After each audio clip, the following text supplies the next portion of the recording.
So, here we are once again, this time at the driver's favourite Spa-Francorchamps with the challenging Mazda 787.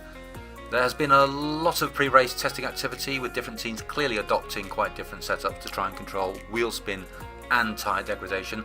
For this 20-lap race, a mandatory pit stop with tyre changes between laps 9 and 12, making the choice between medium and hard compounds more complex.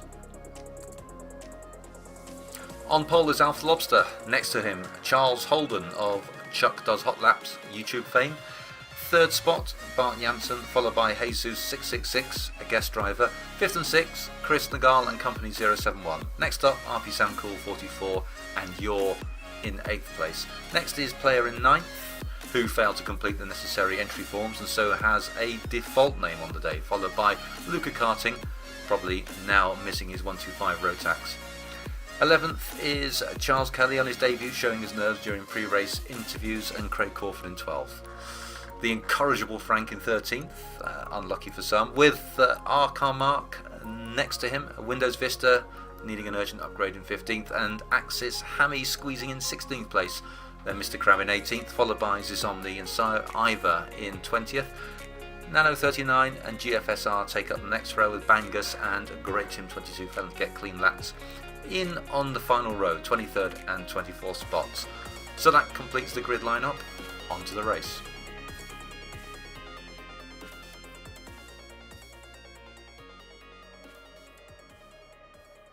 Alpha Lobster making a clean getaway from pole with the top four holding position, but RP Sam Cool and Yor making contact in the middle of the pack that pushed Yor onto the grass.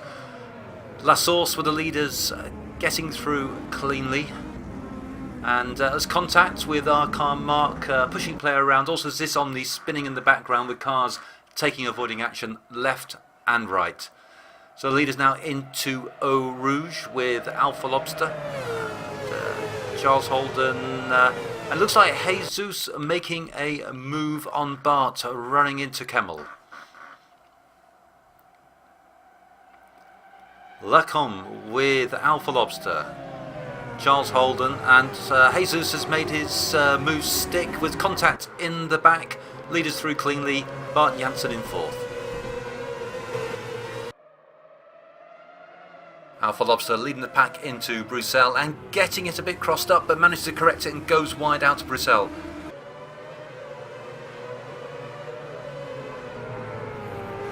And again more oversteer, allowing Charles Holden to close the gap. And from one of the fastest points in the circuit to one of the slowest. Braking hard into bus stop, looking for a clean exit. So difficult not to light up the rear tyres. Here's Charles Holden goes sideways, correcting wide. Can he hold off Jesus? As Alpha Lobster crosses the line to complete the first lap, Charles Holden manages to hold on to second place. But Charles Holden is pulling off the circuit. It looks like a mechanical issue, and resulting in retirement. During the post-race interview, Charles blamed a broken left rear spring for the retirement. And returning now back to the start of the race, in the cockpit with player, we can see that RP Sam Cool loses traction, resulting in that contact with Yor that we saw earlier on. And now back to the first lap in car with Company 071. Chris Gale gets a good run out of Radillion. Company 07 tries to defend to the inside, but he outbrakes himself, causing both to spin. Great Tim and Luca Karting also get together at Lacombe, sending Luca Karting across off the track asphalt, just as Chris and Gale impatiently rejoins into oncoming traffic, contacting Sam Cool and causing Axis Hammy and Chris to spin. Now with Company 071 showing how it is done, waiting patiently for a safe rejoin and passing Chris and Gale and Axis Hamby in the process. And still looking back at lap 1, Frank and Bangus battle into Pouon. Frank misjudging the entry, drifts wide into unsuspecting Bangus, causing him to back off and allowing Luca Karting to close up and join the fray. Frank and Bangus now side by side as they enter campus. Despite Frank holding his line, Bangus nudges him into a spin, much to the delight of Luca Karting. Charles Kelly and Company 071 slip past to supplant the duelists. Meanwhile, Bangus, patiently waiting for the traffic to pass, slips back in behind player. Nano 39 and Mr. Crab side by side into Port Frere, with Mr. Crab taking position before re-establishing a line astern formation into Blanchimont.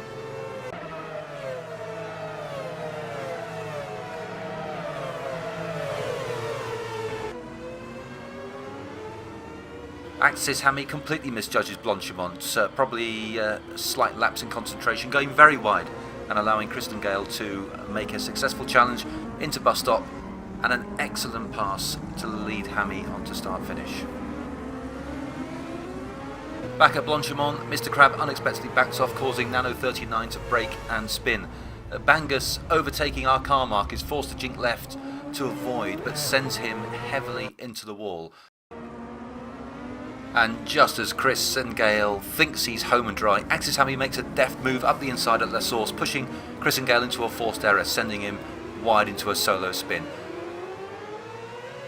Our car mark and Zisomni pitting for repairs. Zisomni loses nearly 4 minutes to the field, putting him well out of contention. All the team can do now is collect more test data. Unbelievably, ladies and gentlemen, that was just lap 1. Alpha Lobster leading at the conclusion of that lap. Jesus challenging, Bart Janssen down by 3 seconds. Great Tin 22 also had a great first lap in fourth, with an energised Company 071 making up a veritable multitude of places after his unfortunate incident at Le Combe. Charles Kelly seen tucking in 6th. Axis Hammy and Yor banging doors into Le Combe. Yor coming off better with a nice run down to the Bruxelles hairpin. Enter lap 2 and yet more problems at bus stop as Mr. Crab overshoots and then impatiently re-enters, taking out Craig Crawford and forcing player wide in the process. The stewards will be judging such driving standards more harshly in the future. This time at La Source, and Mr. Crab and Axis Hammy connecting in what appears to be a racing incident. Mr. Crab then reverses back across the track into the path of Craig Crawford, who is unable to avoid. Poor old Craig must be trying hard to keep it all together after another incident with Mr. Crab. Demonstrating the technical difficulty and concentration needed to race the 787. Luca karting with a millimetre too much throttle loses the back end into Le Combe, ending up in the access road. Frank misses a gear in Kemmel, a gift-wrapped invitation to Chris and Gale to take his place into Le Combe. Luca Karting elects to pit at the end of lap 3 to repair the considerable damage caused by his spin in Le Combe. This is going to put him back by over a minute. And meanwhile at La Source, an impromptu drift-off between RP Sam Cool and Yor.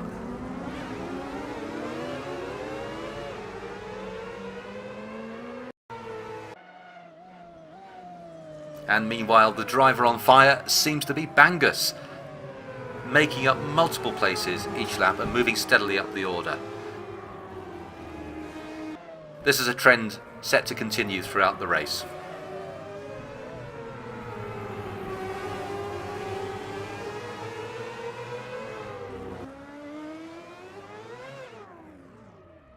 Our car mark losing it at La Source. This was to lose him 6 spots in total.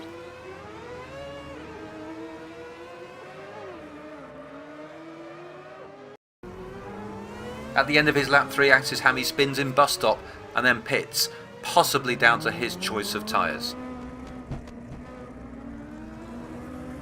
And after working so hard to reel in Yor, Frank throws it away on the exit out of Le Combe.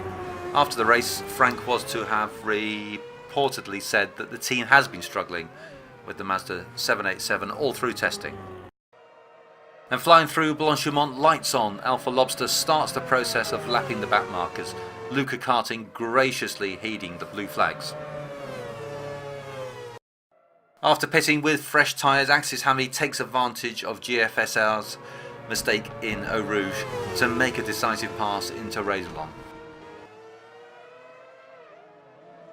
Lap 7 for Sir Ivor, eventually gets a run on Charles Kelly into La Source, but overcooks it, ended up pushing Charles around. Stewards were encouraged to see Sir Ivor wait for Charles Kelly to recover and resume their placing, despite being passed by RP Sam Cool. And finally finding his feet, Chris Gale catches up to the battle for 8th place between Frank and Craig Crawford. Gets a really nice run through Eau Rouge and passes Craig Crawford exiting Radilon. Canters up to Frank through Kemmel, and a really nice pass up the inside into Le Com, and unfortunately then gets it crossed up on doing all his hard work.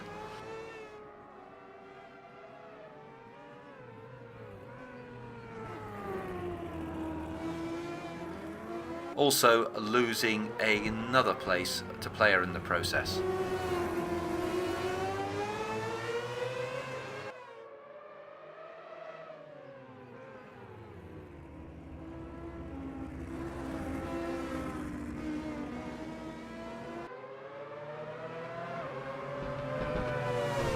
However, later on in the lap, Chris Gale clings on to the back of player, manages a better exit at Stavelot, an entry into curb of Paul Frere to take his position running into Blanchimont.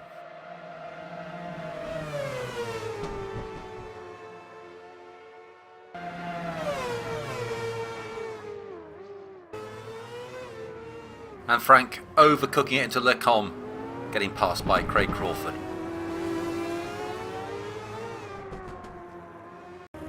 End of lap 8 for Craig Crawford, and he brings his battle-scarred car to be the first to pit during the mandatory pit stop window.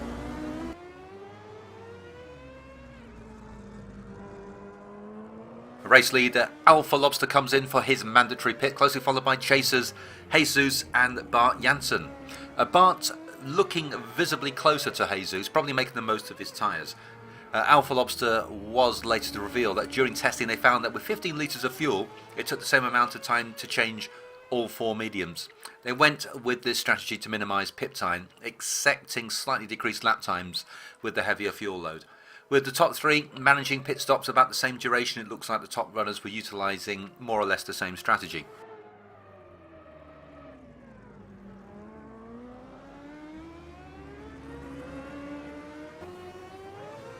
Over halfway with the pit stops complete, the running order is now Alpha Lobster still in first. Jesus 17 seconds down, holding a steady pace behind Alpha Lobster in second. Kept honest by Bart Jansen, again about 1 or 2 seconds constant pace behind Jesus in a solid third. Further down the field, Company 071 driving another storming race, here in fourth. And Bangus with the fastest lap, one of the fastest drivers in the race, charging hard in fifth and making up a lot of time. Followed by RP Sam Cool in sixth, driving a very solid race.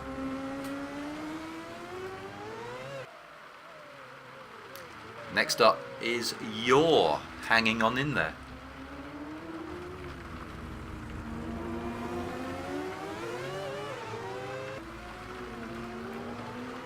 Probably the biggest survival story so far. Craig Crawford coming out on top of this battle with Frank in 8th place. Frank in a respectable 9th despite the team's testing woes.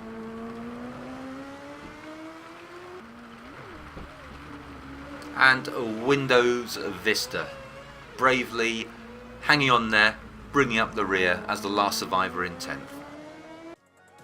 And the race so far exacting a heavy toll on the teams, with retirements including Nano39, Sir Ivor, Arkar Mark, Luca Karting, Axis Hammy, Mr. Crab, Charles Kelly, the venerable Charles Holden, Ziz Omni, GFSR, Player and Great Tim.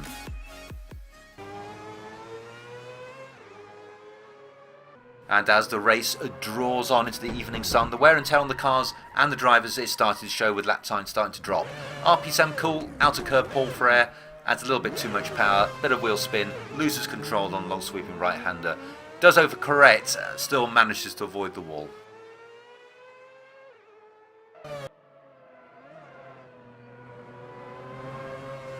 And not really covered so much thus far as the epic battle between Jesus and Bart Jansen. We've been distracted with the other on-track action, but now that we're in traditionally quiet stages of the race leading to the final few laps, we can see Bart Jansen has managed to stay within a few seconds of Jesus throughout. As the second and third place pair head into bus stop, Jesus still holding his few seconds advantage on to start finish at the end of lap 17. But then, exiting bus stop, Bart Jansen spins. Disaster, surely putting him out of contention at this stage of the race. However, he recovers swiftly, hopefully with no damage. He is really going to have to put his head down now. No more mistakes. No doubt promising a sacrifice to Kronos in the hope that Jesus makes a mistake. Best he can hope for at this stage of the race. And a late pit stop for Windows Vista. Splash and dash to make the final couple of laps of the race, obviously consuming more fuel each lap than they saw during testing. Also worthy of mention at this late stage is Bangus, a guest driver, very fast. A bit of a rough diamond, some might say, setting in the only sub 2:13 lap of the race, here catching up and passing Company 071 into bus stop for 4th place. It appears that Bart Jansen's promise to the God of Time has worked just when we thought it was all over. Lap 19. Jesus loses concentration to Stavolo, putting him into the gravel. Bart Jansen too almost spins, but manages to keep control as he rounds the recovering Jesus and snatches second place. Lap 19, ladies and gentlemen. The battle for second place is coming down to the wire. Through start finish, Jesus looking up the inside of Bart Jansen for a pass into La Source, but he's too far back.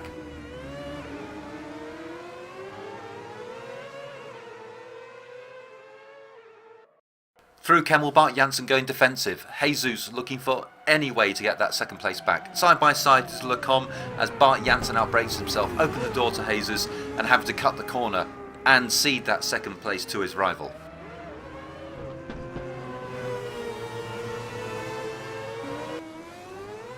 So a very cautious final lap from Alpha Lobster, heading into bus stop for the last time. His main foil predicted to be Charles Holden, who, having retired on lap 2, took the pressure off Alpha Lobster's race. Steady pace throughout, keeping Jesus at bay, seals victory for the Chris Haye Sim Racing Spa Mazda 787B event. A heartbreak after the race-long titanic battle between Jesus and Bart Jansen. Bart runs out of fuel, entering Stavolo on the final lap. This can't be right. This is a Mazda, not a Toyota. The team must be absolutely devastated. The fans robbed of the final showdown to the line. Jesus into bus stop for the last time to take second place on the podium. A superb drive from the guest driver. What might have been for Bart Jansen, whose fuel miscalculation decided the result.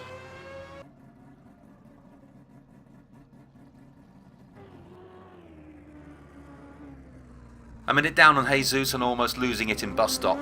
Bangus, another guest driver, comes home in third to take final spot on the podium with the fastest lap of the race, as the other finishers have already started celebrations in Park Burnout.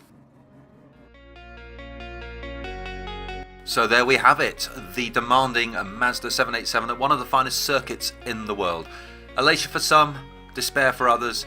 A fantastic event nonetheless, made better by the professionalism and high standards of the drivers, certainly taking into consideration the challenge this car presented. Once again, gratitude and thanks to all those who took part in the very well deserved congratulations to the finishers. Our next event, and a complete change of pace compared to the 787 and Spa, the Arbath 500 Assetto Corsa at the frantic Brands Hatch Indy Circuit. See you there.